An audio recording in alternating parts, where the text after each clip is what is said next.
After the discussion of legal aspect of drug store management, today we will discuss about the purchasing. In this topic, we will discuss about the objectives and importance of purchasing. In this topic, we will discuss first of all purchasing. What do you understand by purchasing? अब हम purchasing की बात करें तो purchasing में क्या होता है, जो परचेजिंग क्या है, एक मटेरियल मैनेजमेंट का बहुत ही इम्पोर्टेंट फंक्शन है। तो हम कह सकते हैं कि purchasing is important function of material management. ये बहुत इम्पोर्टेंट फंक्शन है किसका? मटेरियल मैनेजमेंट का। Important function of material management. ठीक है, बहुत इंपॉर्टेंट फंक्शन है ये मटेरियल मैनेजमेंट का। जो प्रॉपर जो परचेजिंग है, ठीक है, मटेरियल की जो प्रॉपर तरह से परचेजिंग हो या फिर उसका कंट्रोल, स्टॉक को कंट्रोल करना किसी भी बिजनेस के लिए बहुत ज़्यादा इम्पोर्टेंट है कि प्रॉपरली हम मटेरियल को क्या कर रहे हैं, परचेज कर रहे हैं, ठीक है, और जो स्टॉक है उसको कंट्रोल कर रहे हैं। ये कोई भी बिजनेस हो, कोई भी ट्रेड हो, चाहे वो मैन्युफैक्चरर ट्रेड हो, चाहे वो होलसेल ट्रेड हो, ठीक है, कोई भी ट्रेड है उसके लिए बहुत इम्पोर्टेंट होता है। ठीक है, तो इसमें क्या है, जो ट्रेडिंग बिजनेस है उसकी बात करें, ट्रेडिंग बिजनेस की, तो इसमें क्या होता है, प्रॉपर अगर हम कभी भी कोई चीज़ परचेज करते हैं तो हम उसमें क्या देखते हैं कि वो क्या होती है, उसकी क्वालिटी प्रॉपर हो। क्वालिटी देखते हैं, क्वालिटी, ठीक है, और उसमें देखते हैं उसकी क्वांटिटी, प्रॉपर क्वांटिटी में हो वो क्वांटिटी, ठीक है, और उसकी अप्रोप्रिएट प्राइस हो, रीजनेबल प्राइस पे अवेलेबल हो, ठीक है, अप्रोप्रिएट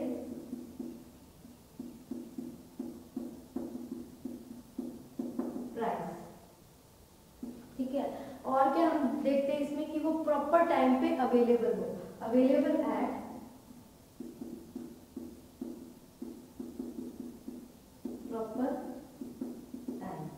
प्रॉपर टाइम पे अवेलेबल हो। तो ये चीजें हम जब भी कोई परचेजिंग मीन्स खरीद करनी किसी भी चीज की, तो उसमें जो परचेजिंग है सबसे इम्पोर्टेंट फंक्शन है मटेरियल मैनेजमेंट का। अब मटेरियल मैनेजमेंट में कोई भी हम बिजनेस स्टार्ट करते हैं, चाहे वो मैन्युफैक्चरिंग ट्रेड हो, ठीक है, होलसेल ट्रेड हो या रिटेलिंग ट्रेड हो, कोई भी ट्रेड हो, कोई भी बिजनेस हो, तो उसके लिए क्या इंपॉर्टेंट है कि जो परचेजिंग है मटेरियल की, ठीक है, प्रॉपर परचेजिंग होनी चाहिए मटेरियल की और उनके ऊपर कंट्रोल होना चाहिए, स्टॉक के ऊपर, तभी हम आगे अपने बिजनेस को सक्सेसफुली रन कर सकते हैं। जिसमें हम देखते हैं कि प्रॉपर क्वालिटी, ठीक है, और प्रॉपर क्वांटिटी में जितनी क्वांटिटी हमें चाहिए और अप्रोप्रिएट उसकी रीजनेबल प्राइस पे वो प्रोडक्ट अवेलेबल हो, और जो प्रोडक्ट है वो अवेलेबल हो जब हमें उस प्रोडक्ट की रिक्वायरमेंट है, तब वो प्रोडक्ट हमें अवेलेबल हो।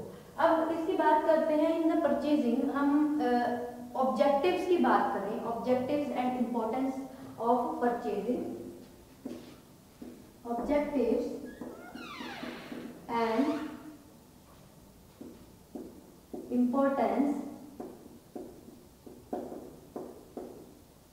ठीक है, परचेजिंग की ऑब्जेक्टिव और इम्पोर्टेंस की बात करें तो जो परचेजिंग है, किसी भी चीज की कोई खरीद है, खरीदारी करनी है, तो वो उसका एक ऑब्जेक्टिव ये नहीं है कि जो उसका रॉ मटेरियल परचेज किया है वो ही हमें लोएस्ट प्राइस पे अवेलेबल हो। उसका मेन मोटिव ये भी है कि जो रॉ मटेरियल को यूज करके फाइनल प्रोडक्ट बन रहा है, मैन्युफैक्चर हो रहा है, उसकी प्राइस भी रिड्यूस्ड हो, रीजनेबल हो। ऐसा ना हो कि हमने रॉ मटेरियल तो लोएस्ट प्राइस पे परचेज किया, लेकिन जब वो फिनिश्ड प्रोडक्ट बन गया तो उसकी कॉस्ट इंक्रीज हो गई। तो मेन ऑब्जेक्टिव ये है, परचेजिंग इस वे में होनी चाहिए कि रॉ मटेरियल से लेकर फाइनल प्रोडक्ट तक उसकी रीजनेबल प्राइस हो, या फिर उसकी प्राइस को रिड्यूस करें, ऐसा ना हो कि उसकी प्राइस को एनहांस कर दे। ठीक है, ये हो गई। अब हम बात करें कुछ पॉइंट्स की, ठीक ठीक है। जब हम परचेजिंग करते हैं मटेरियल की तो हम क्या क्या चीज़ें, क्या क्या पॉइंट्स हैं अपने कंसिडरेशन में रखते हैं कि किस तरह की परचेजिंग करनी है, किस तरह से किस तरह का प्रोडक्ट लेना है। तो उसमें हम डिटेल में पढ़ेंगे वन बाय वन करके। सबसे पहले हम देखते हैं इसमें जो पॉइंट्स है जो हम कंसीडर करते हैं वो है, first one is right source. Right source, हमें परचेजिंग करनी है तो सबसे पहले हमें पता होना चाहिए from where you have to purchase that product, आपने कहाँ से वो प्रोडक्ट परचेज करनी है और कौन आपको, ये डिपेंड करता है कि आपको जो रिक्वायरमेंट है उस रिक्वायरमेंट के अकॉर्डिंग कौन आपको उतना प्रोडक्ट अवेलेबल करवा सकता है। ठीक है। प्रॉपर सोर्स, अच्छी क्वालिटी में, प्रॉपर टाइम के साथ, ठीक है, राइट टाइम के साथ, राइट प्राइस के साथ। तो इसमें एक तरह से राइट सोर्स मतलब कि ये डिपेंड करता है आपको सप्लायर का सिलेक्शन करना है, आपको वो सप्लायर अच्छी क्वालिटी का प्रोडक्ट, ठीक है, उस क्वांटिटी में जितनी क्वांटिटी में रिक्वायर्ड है, ठीक है, प्लस उस टाइम पे अवेलेबल करवा देगा जब आपको उसकी रिक्वायरमेंट है। तो राइट सोर्स का होना बहुत जरूरी है कि आपने सप्लायर, इसमें सप्लायर आ जाएगा, तो किस तरह का सप्लायर होना चाहिए जो कि आपको प्रोडक्ट अवेलेबल करवाएगा right time, right place, right quantity, right quality का। ठीक है, ये पॉइंट हम देखते हैं। उसके बाद राइट क्वालिटी, राइट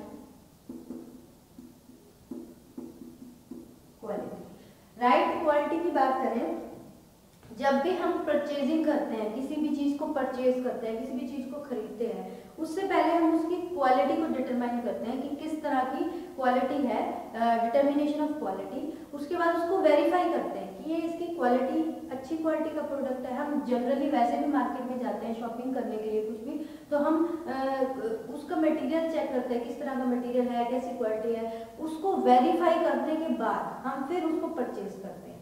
वैसे ही बिजनेस में पहले डिटरमाइन किया जाता है, determination of quality of the product, किस तरह की क्वालिटी है, देन वेरीफाई किया जाता है। अगर वेरिफिकेशन में वो सेटिस्फैक्ट्री होता है तो उसको क्या किया जाता है, देन उस सप्लायर को वो उस प्रोडक्ट की ऑर्डर दे सकते हैं। ठीक है, तो ये हो गया राइट क्वालिटी। अब आ गया राइट क्वांटिटी।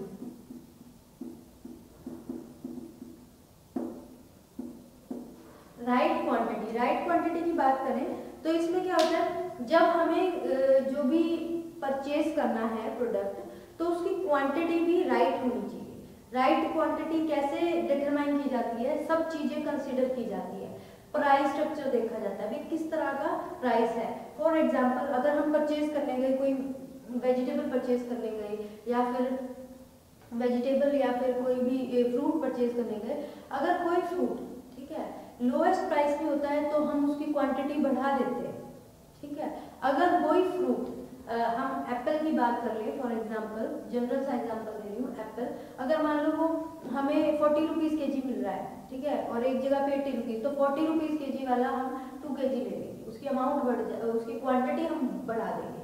लेकिन अगर 80 रुपीज़ वाला तो हम कहेंगे चलो 1 kg ले लेते हैं। ठीक है, तो राइट क्वांटिटी किसके ऊपर डिपेंड करती है, वो डिपेंड करती है कि प्राइस स्ट्रक्चर कैसा है, ठीक है, कितना डिस्काउंट है, ठीक है, और अवेलेबिलिटी कैसी है उस प्रोडक्ट की। इन सब चीज़ों पे डिपेंड करता है कि हम क्वांटिटी कैसे उससे ऑर्डर पे मंगवा सकते हैं। अबाउट द डिस्काउंट, जब डिस्काउंट होता है तो उसमें हम क्वांटिटी को एनहांस कर देते हैं, बढ़ा देते हैं, इंक्रीज कर देते हैं। ठीक है, और उसका प्राइस स्ट्रक्चर कैसा है, प्राइस स्ट्रक्चर अगर लोएस्ट प्राइस पे अवेलेबल होता है तो भी क्वांटिटी बढ़ जाती है, इंक्रीज हो जाती है। और उसमें अवेलेबिलिटी कैसे है कि उतना प्रोडक्ट अवेलेबल है भी या नहीं, ये होती है राइट क्वांटिटी। इसको भी कंसीडर करते हैं while purchasing, any type of purchasing in the business. उसके बाद नेक्स्ट आ जाता है राइट प्राइस। राइट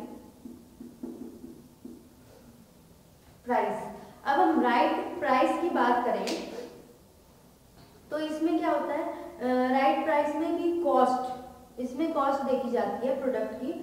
जो भी आप परचेज कर रहे हैं उसकी प्राइस जेन्युइन होनी चाहिए, अप्रोप्रिएट होनी चाहिए।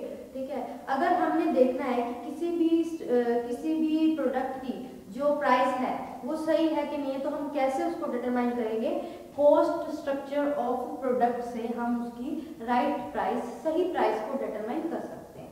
ठीक है, जैसे रॉ मटेरियल है, इसमें इतना रॉ मटेरियल यूज हुआ, क्योंकि इसके प्रोसेसिंग के बाद इसमें इतना एडअप कर लिया, तो इसकी प्राइस इतनी बनती है। ठीक है, जैसे मान लो इसका रॉ मटेरियल में इतनी अमाउंट लगी, उसके बाद प्रोसेसिंग के बाद ये इतना इसकी मान लो x रुपीस का ये इसकी प्राइस हो गई। अगर मान लो वो उससे ज़्यादा क्रॉस कर रहा है तो हम उसको ऑर्डर नहीं देंगे। ठीक है, क्योंकि वो उसकी जो वो ज़्यादा एक्सपेंसिव होगा। तो हम राइट प्राइस को डिटरमाइन करने के लिए पूरा कॉस्ट स्ट्रक्चर देखते हैं कि एक प्रोडक्ट में रॉ मटेरियल से लेकर फिनिश्ड प्रोडक्ट तक बनने तक, ठीक है, कितना का खर्चा हो सकता है, उसके अकॉर्डिंग जो भी प्रोडक्ट है उसकी राइट प्राइस हो सकती है और उसके अकॉर्डिंग हम परचेजिंग करते हैं। प्राइस सही है, अप्रोप्रिएट है, रीजनेबल है, तब हम उसकी परचेजिंग करते हैं। उसके बाद नेक्स्ट आ जाता है right place of right time. Right price हो गया, राइट टाइम की बात करें तो इसमें जो भी है हमें प्रोडक्ट है, ठीक है, हमें प्रोडक्ट कब चाहिए होगा? जब हमें लग रहा है कि हमारा जो प्रोडक्ट है वो नियर अबाउट फिनिश होने वाला है। ठीक है, अब हमें ऑर्डर देना है, तो लीड टाइम में वो प्रोडक्ट आपको सप्लायर प्रोवाइड कर सके, इस तरह के सप्लायर को ही आप ऑर्डर दोगे। ठीक है, और लीड टाइम की बात करें तो लीड टाइम क्या होता है? It is a total time consumed, ठीक है, when the order is placed to the actual, ठीक है, ऑर्डर प्लेस किया है उसके बाद वो रिसीव्ड होता है टू द एक्चुअल यूजर के पास, उस टाइम को कहते हैं लीड टाइम। ठीक है, तो इसमें ये बता रखा है राइट टाइम क्या होता है? लीड टाइम पे आपको जो प्रोडक्ट है वो अवेलेबल होना चाहिए, तो राइट टाइम। ठीक है, इस तरह का सप्लायर आप सिलेक्ट करोगे जिससे आप परचेज कर सको राइट टाइम पे। और लीड टाइम क्या होता है? Lead time means the total time consumed between the recognization of the need of the item. Total time consumed between the need of the recognition of item till the product actually arrives and it provided for us. That time is called lead time. उसको lead time कहते हैं। उसके बाद right time के बाद right place of delivery. Right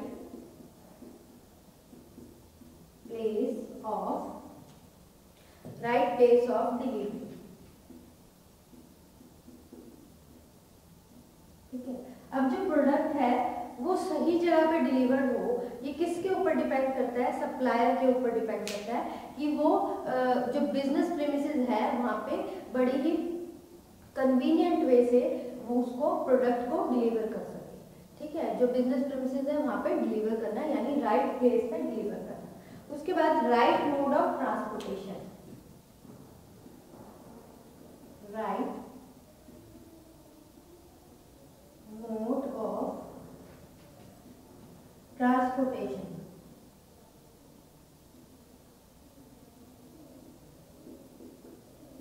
right mode of transportation में क्या है? अब ट्रांसपोर्टेशन जो भी प्रोडक्ट है वो ट्रांसपोर्ट कैसे हो सकता है? किसी भी जो सप्लायर से एक जो परचेजर है या बायर है उसके पास कैसे पहुंचेगा? By airways, roadways, by railways, अलग अलग। ये डिपेंड करता है कि किस तरह का प्रोडक्ट है, कितना उसका ऑर्डर है, और ये कौन डिसाइड करता है? सप्लायर, सप्लाई करने वाला, और परचेजर जिसने परचेज किया है, उनके आपस में ये डिसीजन होता है कि ट्रांसपोर्टेशन किसके थ्रू वो प्रोडक्ट बिजनेस प्रीमिसेस पे या फिर जहाँ पे रिक्वायर्ड है वहाँ पे किसके थ्रू पहुँचाया जाएगा और कौन सा वे यूज किया जाएगा। ठीक है, वो भी डिपेंड करता है भी कितनी क्वांटिटी में है और किस तरह का प्रोडक्ट है, कैसे उसको और डिस्टेंस कितना है, उन सब चीज़ों पे डिपेंड करता है। कोई भी प्रोडक्ट है, क्वांटिटी थोड़ी है, ठीक है, तो बाय रोडवेज से भेजा जा सकता है। क्वांटिटी बहुत ज़्यादा है या बहुत एक्सपेंसिव है, ठीक है, तो उसके अकॉर्डिंग ही ट्रांसपोर्टेशन डिसाइड किया जाता है। और जो ट्रांसपोर्टेशन चार्जेस है वो सप्लायर और परचेजर के बीच में होता है। ठीक है। तो ये there are some points which you have to be considered while purchasing any material for the business के लिए आप कोई भी मटेरियल परचेज करते हैं तो ये पॉइंट्स कंसीडर किए जाते हैं, ठीक है। अब ये तो हो गया कि कुछ पॉइंट हमने कंसीडर की कि राइट सोर्स कहाँ से आपने परचेज करना है, किस तरह का सप्लायर होना चाहिए, क्वालिटी कैसी होनी चाहिए प्रोडक्ट की, ठीक है। कितनी क्वांटिटी में आपने वो जो प्रोडक्ट है वो कितनी क्वांटिटी में आपने कितनी क्वांटिटी में आपने परचेज करना है, बाय करना है, ठीक है। किसके ऊपर डिपेंड करता है क्वांटिटी, और उसके बाद राइट प्राइस, उसकी प्राइस भी अप्रोप्रिएट होनी चाहिए, ये भी डिपेंड करता है कितना डिस्काउंट है, ठीक है, कैसे अवेलेबिलिटी है, ये सब चीज़ों पे डिपेंड करता है। ये तो हमारे पॉइंट्स हो गए। अब हम बात करते हैं परचेजिंग प्रोसीजर की।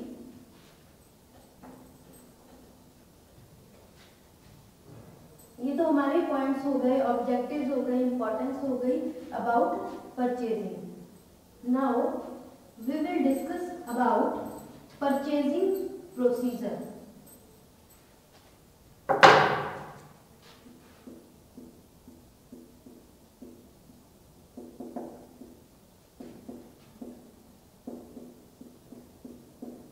परचेजिंग प्रोसीजर, परचेजिंग प्रोसीजर क्या होता है? अब आप सोचोगे कि कोई चीज परचेज करनी है, खरीदनी है, उसका क्या प्रोसीजर होगा।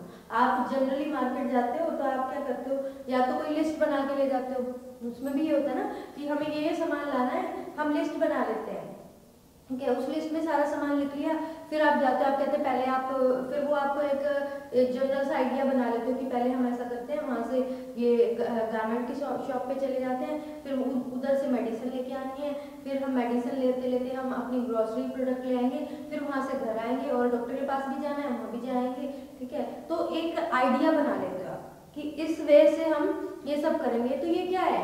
परचेजिंग प्रोसीजर है, ठीक है। यानी किस तरह से सीक्वेंस वे में, किस तरह से एक सीक्वेंस है, एक स्टेप वाइज है, स्टेप वाइज सिस्टमैटिक वे से आप परचेजिंग जो भी है खरीदारी करते हैं, तो उसका एक जनरल आइडिया बना लेते हैं। ये तो एक छोटा एग्जांपल हो गया। वैसे ही बिजनेस में जब आपने कुछ भी किसी चीज का स्टॉक खरीदना है तो उसका भी परचेजिंग प्रोसीजर होता है। ये कब होता है? अगर आपने थोड़ी स्मॉल अमाउंट में कुछ भी परचेजिंग करनी है तब आप ज़्यादा उसके लिए कुछ नहीं, इतना ज़्यादा रिक्वायरमेंट नहीं होती। लेकिन जब आपने कोई चीज़ बल्क में खरीदनी है तब आप उसके लिए अलग अलग सप्लायर से मिलते हैं, ठीक है। फिर आप देखते हैं कि कंपेयर करते हैं किसका जो रेट है, किसका जो प्राइस है सूटेबल है, किस तरह का प्रोडक्ट दे रहा है, किस तरह की क्वालिटी है उसके प्रोडक्ट की, ठीक है। फिर उसको बाद उसको रिसीव करने के बाद उसको चेक भी करते हो। चेक करने के बाद अगर कुछ प्रॉब्लम आती है आप उसको कहते हो कि ये चेंज कर दो। चेंज करने के लिए वो आपसे बिल मांगता है, कंफर्म करता है, फिर आपको दोबारा से वो प्रोडक्ट रिसीव होता है। इस तरह का प्रोसीजर होता है ना जनरली। लेकिन हम जब बिजनेस की बात करें तो बिजनेस में भी अलग अलग स्टेप्स आ जाते हैं, अलग अलग सीक्वेंस आ जाती है, ठीक है। तो हम बात करें purchasing means sequence of steps in which the purchase transaction is carried through, ठीक है। ये किस तरह से फर्दर सप्लाई होती है। अगर इसमें स्टेप्स की बात करें तो इसमें 7 स्टेप्स आ जाते हैं। इसमें आता है सीक्वेंस,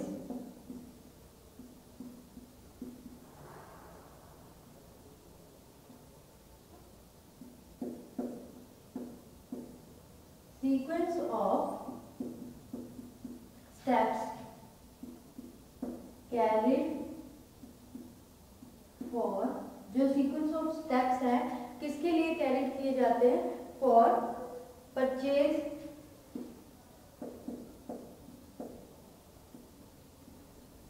ट्रांजैक्शन, ठीक है। अब इसकी बात करें तो इसमें 7 स्टेप्स आ जाते हैं। सबसे पहला स्टेप आ गया purchase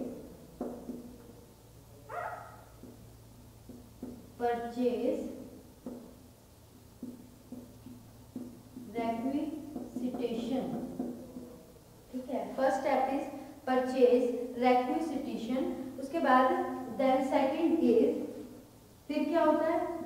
selection of suppliers,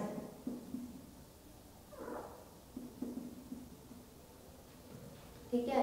third step is placing the order,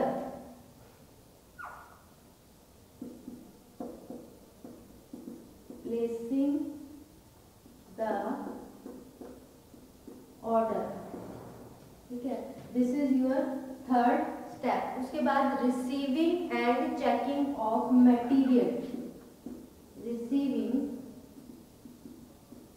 and checking of material, this is your fourth step. Receiving हो गई और चेकिंग हो गई, देन चेकिंग ऑफ इनवॉइस और बिल, चेकिंग ऑफ इनवॉइस और bills. After the checking of invoice and bills, now sixth point, recording of invoice or bills in books, recording of invoice or bills in books, जो recording books होती हैं उसमें record करना। And the last step is seven step, releasing the payment, releasing the payment to the supplier, this is your seventh step, ठीक है। तो जो sequence में, जो परचेजिंग प्रोसीजर में हमने आपसे एग्जांपल भी दिया, मैंने आपको जनरल एग्जांपल, इसमें purchasing procedure is the sequence of steps और सिस्टमैटिक वे में किस तरह से एक सप्लायर को ऑर्डर दिया जाता है वो प्रोसीजर आ जाता है। इसमें 7 स्टेप्स आ जाते हैं। First one is purchase requisition, second one is selection of suppliers, then after the selection of suppliers, then placing the order of the product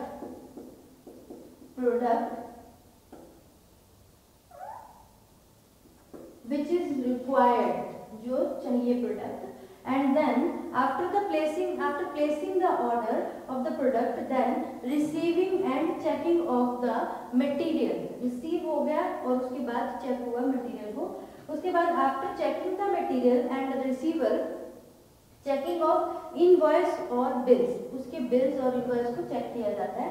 and then sixth step is recording of invoice bills, जो invoice और bills है उसको record किया जाता है किसमें, जो books है, रिकॉर्डिंग बुक्स हैं, ये काम कौन करता है, अकाउंट डिपार्टमेंट में।